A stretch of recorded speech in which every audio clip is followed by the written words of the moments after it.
இனமென பிரிந்தது போதும், மதமென பிரிந்தது போதும், மனிதம் ஒன்றே தீர்வாகும்.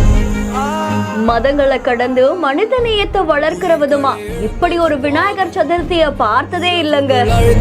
போதும் அன்பே என்றும் சண்டை மேளம், கேரள இசைக்கருவிகள், மேலதாளங்கள் முழங்க வான வேடிக்கையோட விநாயகர் சிலை எடுத்து செல்லப்பட்டிருக்கு. 5 குதிரைகள் மேல அமர்ந்திருக்கக்கூடிய பிரம்மாண்ட பால விநாயகருடைய ஊர்வலம் பலரையும் நெகிழ்ச்சியில ஆழ்த்தியிருக்கு. கிருஷ்ணகிரி மாவட்டம் ஒசூர் அடுத்த பெரிகையில வருஷந்தோறுமே விநாயகர் சதுர்த்தி கொண்டாடப்படுறது வழக்கம். அதே மாதிரிதான் இந்த விநாயகர் சதுர்த்தியையும் சிறப்பா கொண்டாடி இருக்காங்க.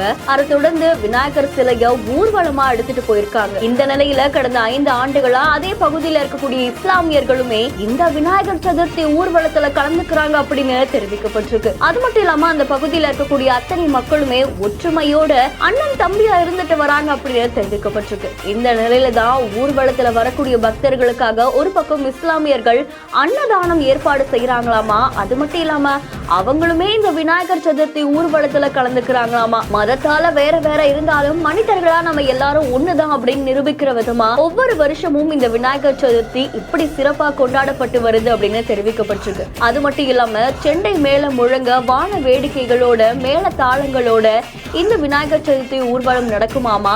கூடவே 5 குதிரைகள்ல பிரம்மாண்டமா பாலமுருகன் ஊர்வலம் அங்க இருக்கக்கூடிய ஒவ்வொரு தெருக்கள்லயுமே போகும் அப்படின்னு தெரிவிக்கப்பட்டிருக்கு. இந்த காட்சிகள் சமூக வலைதளங்கள்ல வைரலா பரவிச்சிருக்கு. இதை பார்த்த அத்தனை பேரும் நிகழ்ந்து போயிருக்காங்க. இளைஞர்கள் ஒரு பக்கம் நடனம் ஆடுறாங்க, இன்னொரு பக்கம் எல்லாருமே ஒற்றுமையோட திகழ்ந்துட்டு வராங்க அப்படின்னு தெரிவிக்கப்பட்டிருக்கு. இந்த செய்தி தொடர்பான உங்களுடைய கருத்துக்களை கமெண்ட்ல சொல்லுங்க. மேலும் செய்திகளுக்கு பிஹேண்ட் ஃபாலோ பண்ணிக்கோங்க. செய்திகளை வழங்குவோர் GT Holidays, Medway Hospitals, Prithvi Innoviers.